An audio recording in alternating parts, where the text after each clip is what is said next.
agudo, que es una situación dramática para el enfermo que la presenta y para el equipo médico que la afronta. Entonces tenemos una definición general de lo que es el abdomen agudo, que es un síndrome de origen múltiple caracterizado por un dolor abdominal intenso y por compromiso del estado general del paciente.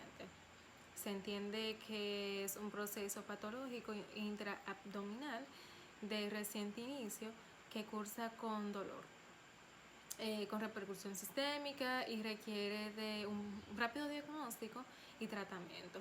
Entonces, el dolor es el signo cardinal de un abdomen agudo. Siempre va a haber dolor. Algunos conceptos generales sobre lo que es el abdomen agudo. Tenemos el tubo digestivo, que comprende los intestinos anterior, medio y caudal. Entonces, cada segmento de este tiene un riego y una inervación propia que conserva hasta el desarrollo de la vida adulta.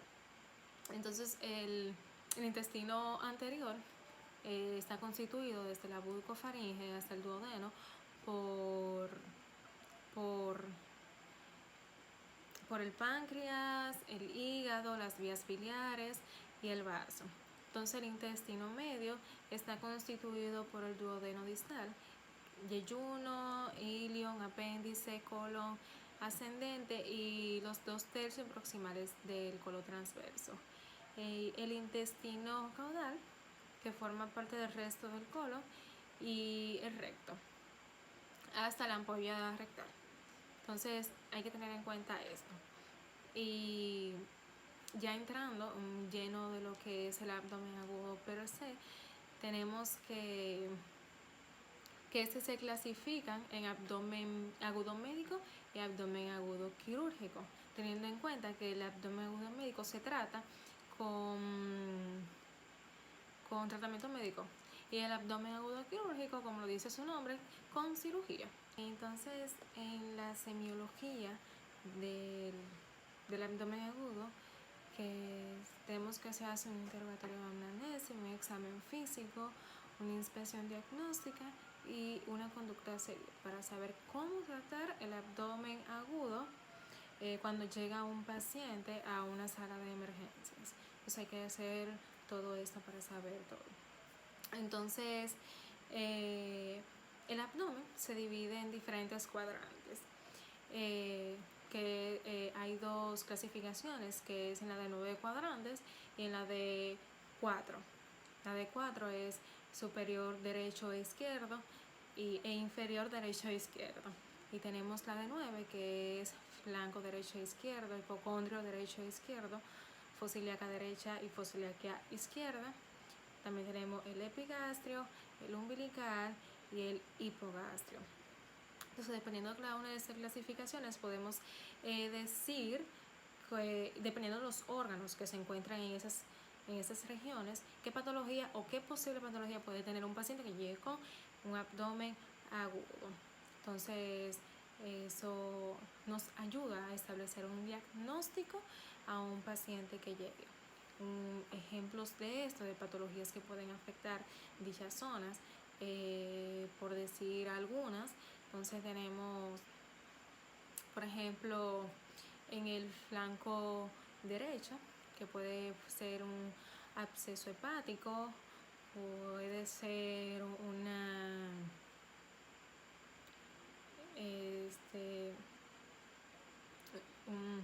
colecistitis por colelitiasis.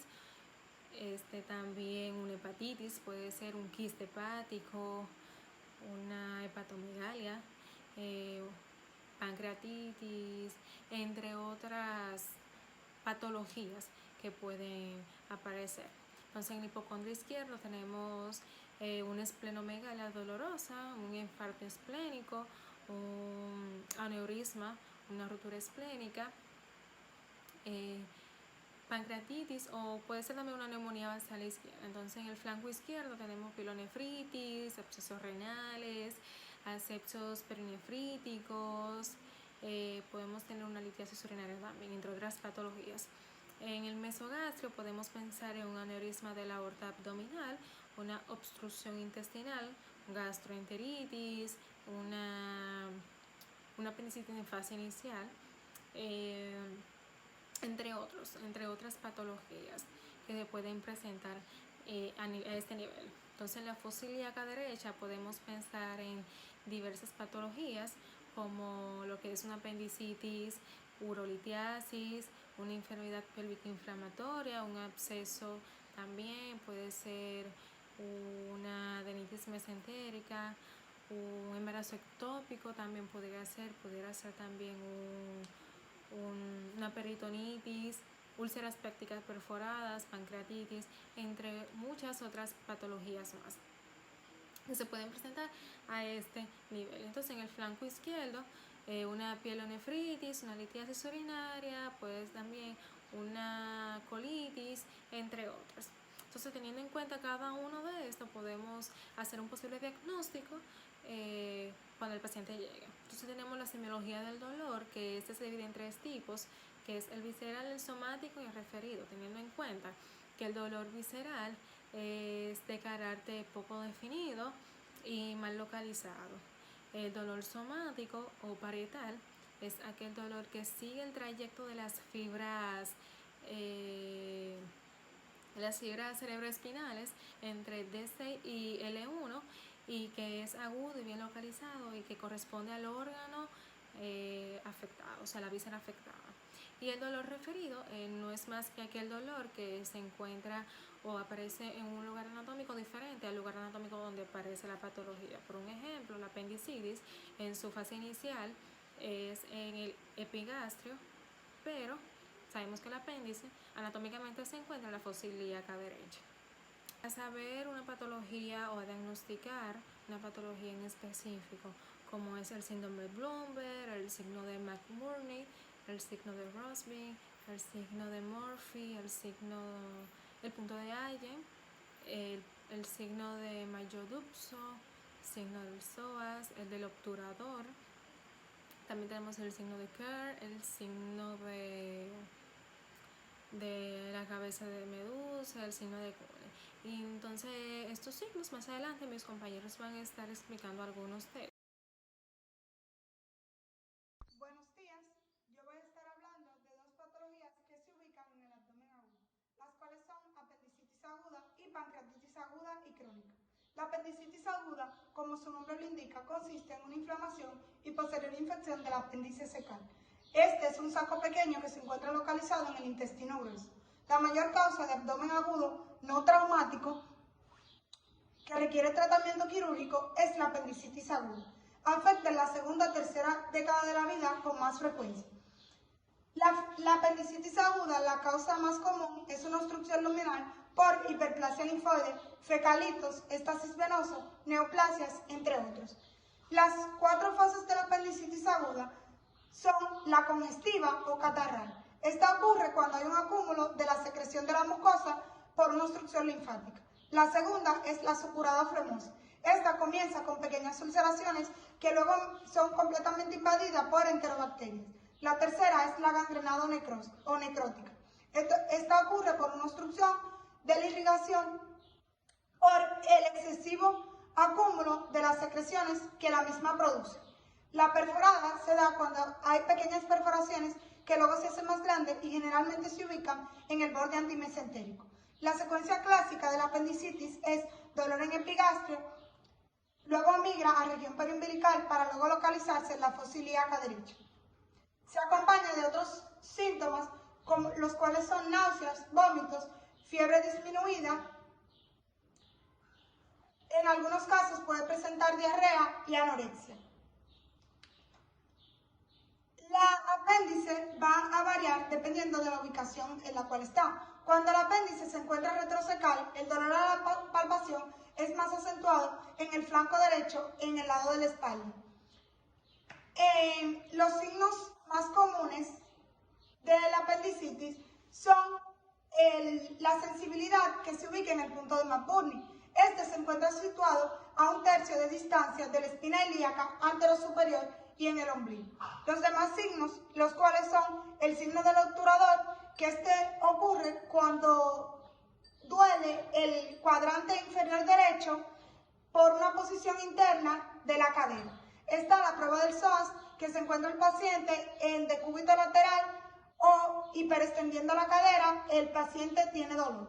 También está el signo de Rousing, que este es el dolor en la fosa ilíaca derecha cuando se toca la fosa ilíaca izquierda. Entre los datos de laboratorio, el paciente va a presentar una leucocitosis marcada. También puede presentar aumento de los polimorfos nucleares. El dato de imagen más específico para la apendicitis aguda es la tomografía computarizada. En algunos casos se ayudan entre la ecografía y la tomografía computarizada. Los diagnósticos diferenciales de la apendicitis van a variar dependiendo de la edad que presente el paciente. En el caso de los niños, lo más común son las invaginaciones. En el caso de las mujeres, hay múltiples causas, las cuales son enfermedad pélvica inflamatoria, miomas, embarazo ectópico, entre otros. En el caso de los hombres está la litiasis uretral. El tratamiento de la apendicitis, como su nombre lo indica, es meramente quirúrgico. Sin importar la etapa en la que se encuentre el paciente, lo importante es hacer una apendicectomía total. Tener pendiente la administración de líquidos y posterior a la cirugía, administrarle antibióticos.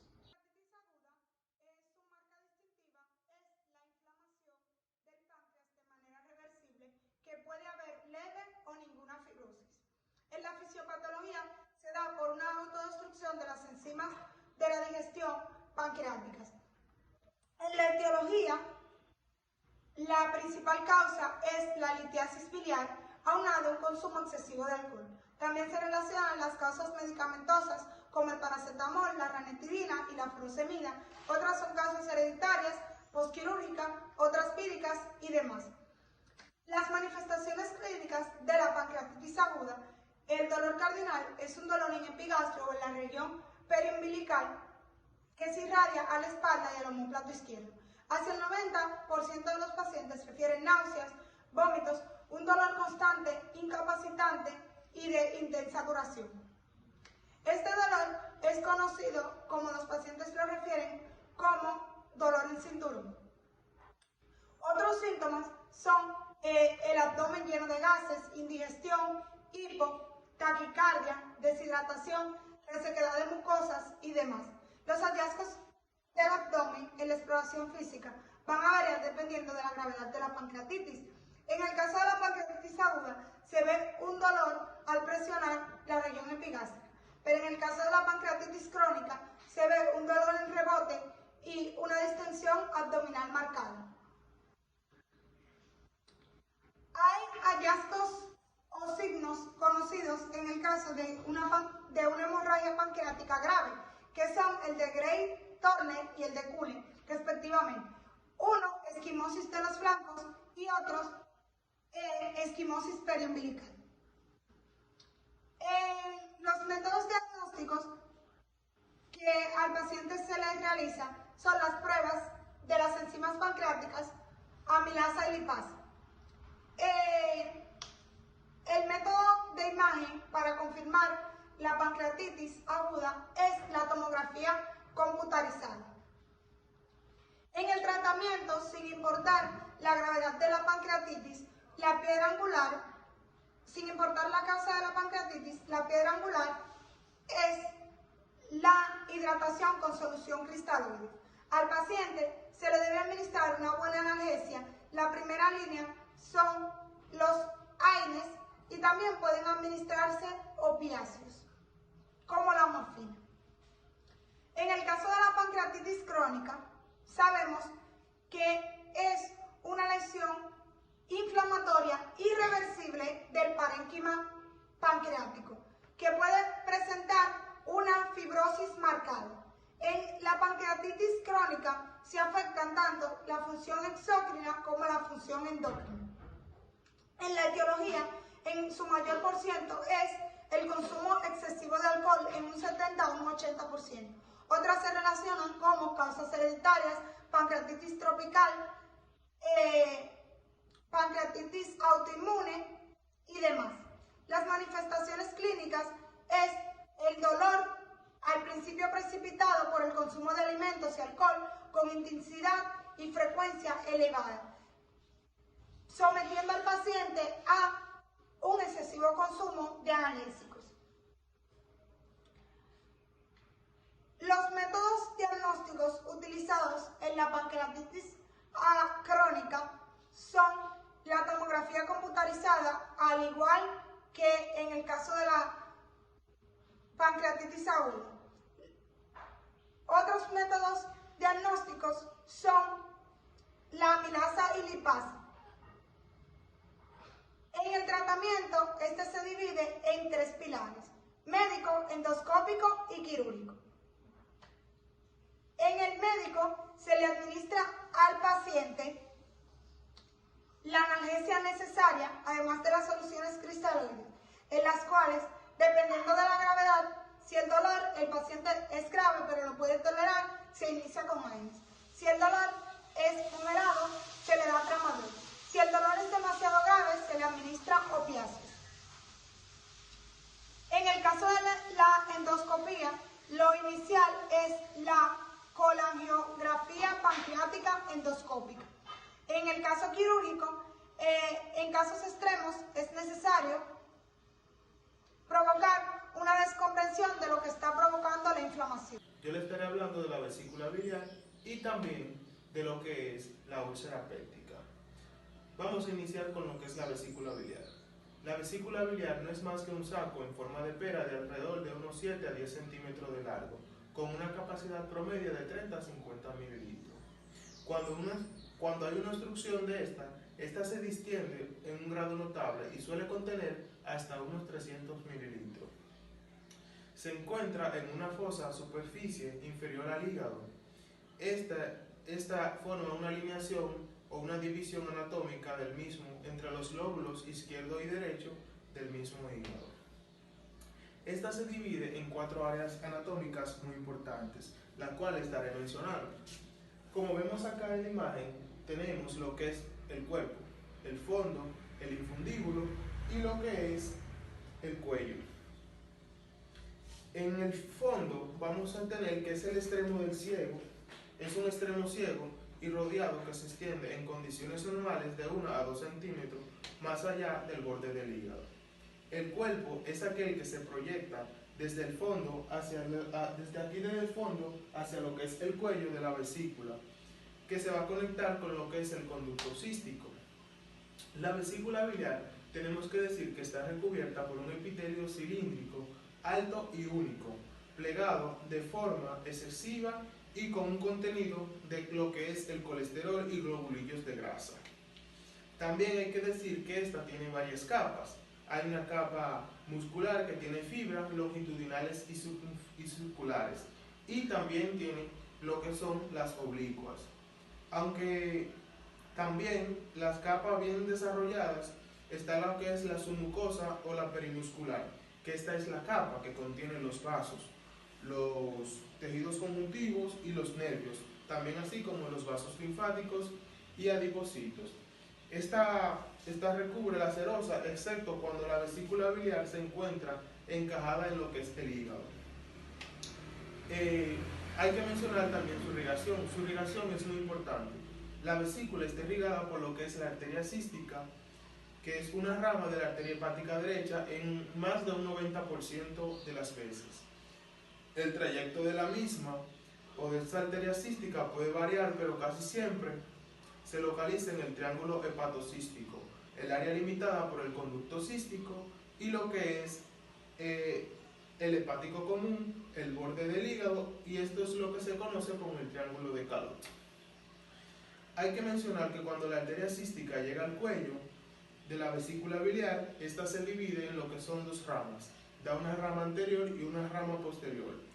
El retorno venoso se lleva a cabo a través de unas venas pequeñas que penetran a lo que es el hígado, y en raras ocasiones también suele producirse a través de una vena cística grande que lleva la sangre de regreso a lo que es la vena porta.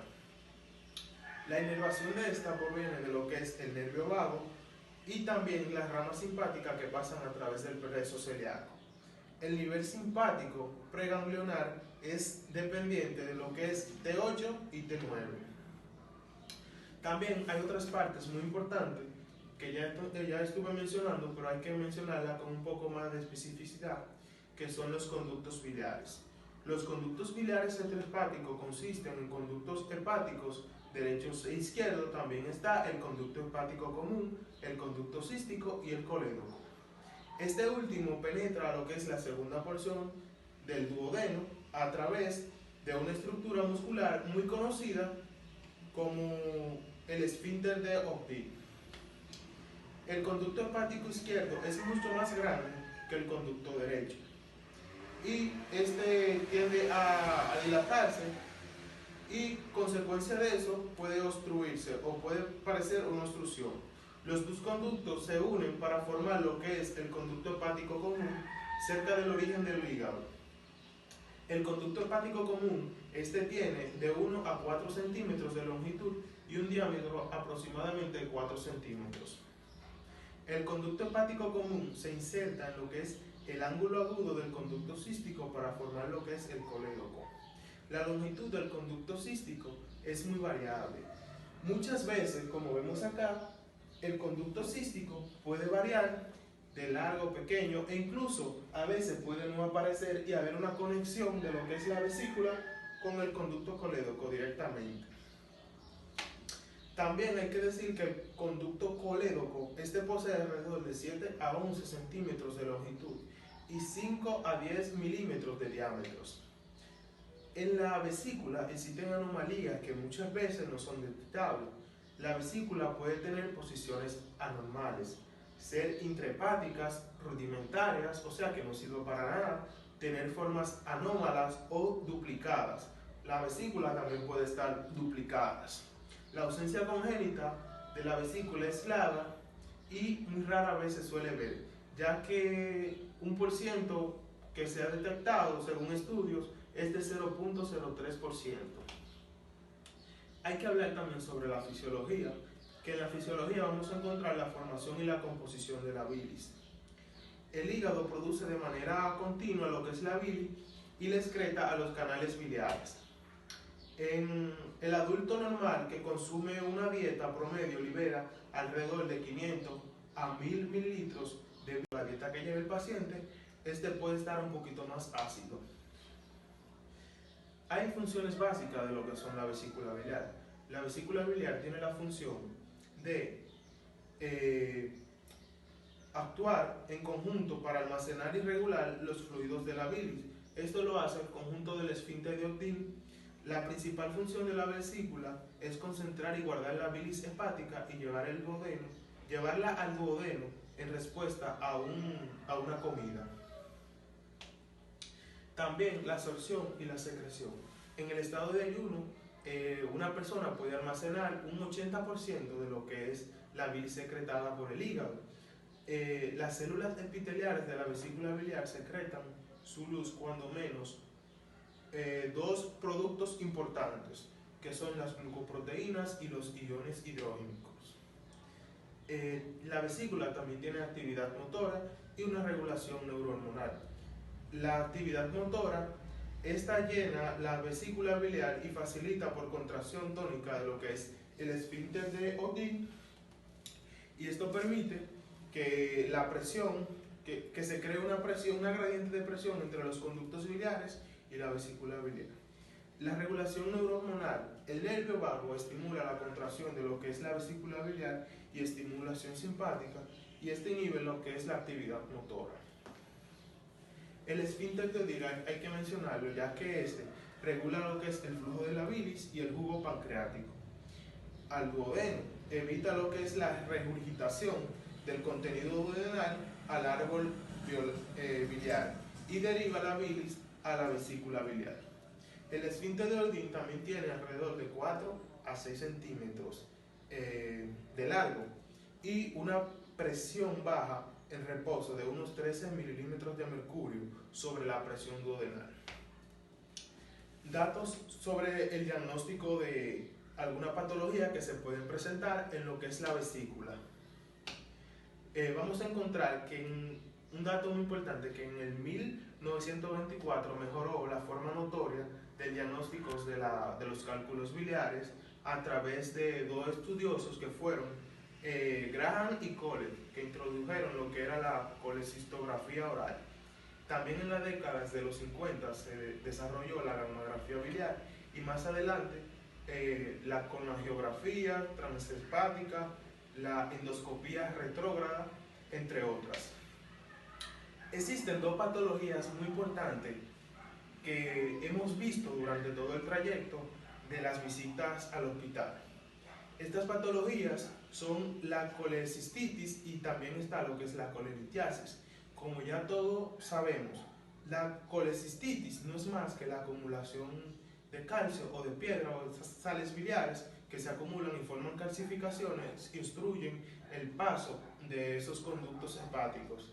Y por esto el paciente muchas veces suele referir tener dolor y demás.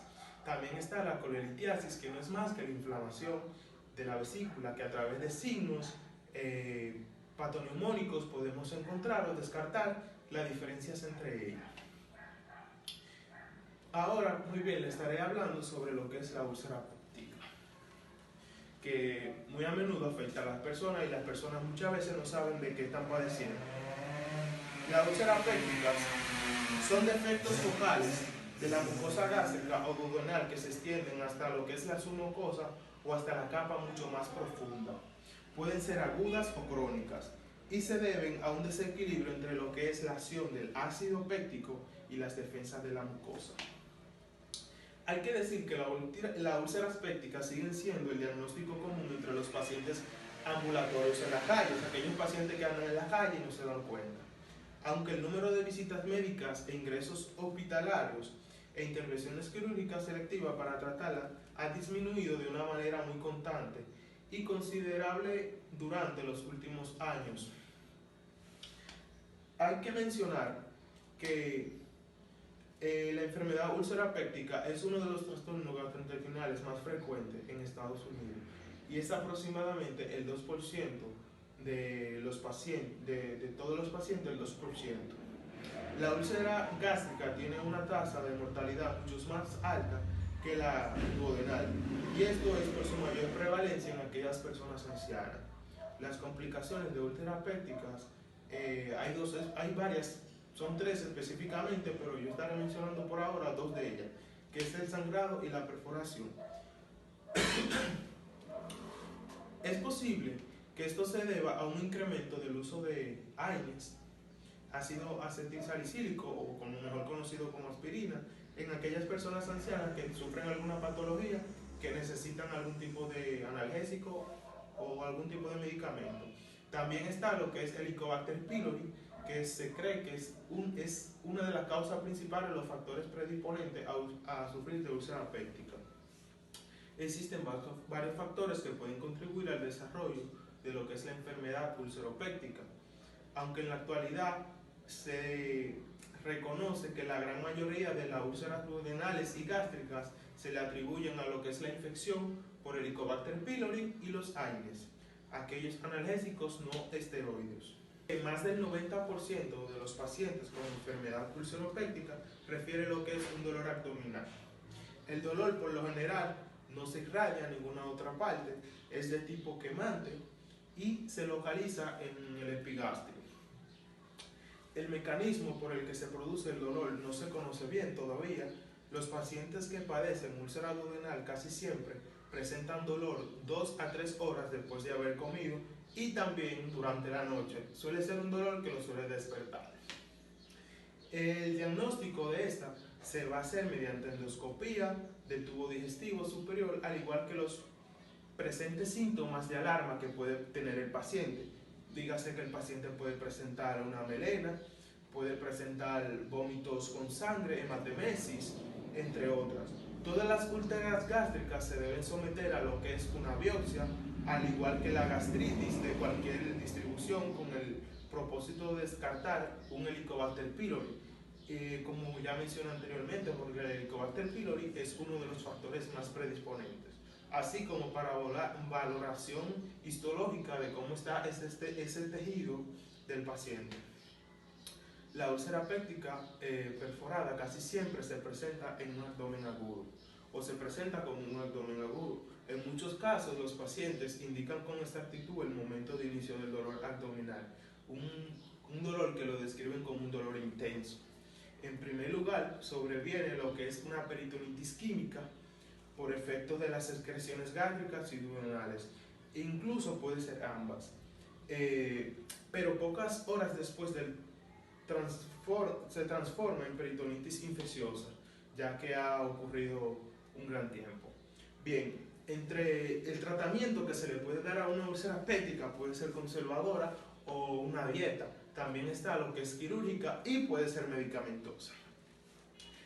En la medicamentosa vamos a encontrar que los pacientes pueden tomar lo que son inhibidores de la bomba de protones, dígase los H2. Y también están los procedimientos quirúrgicos donde se va directamente donde está la úlcera, se hace una reparación con una sutura simple para evitar el sangrado de ese paciente.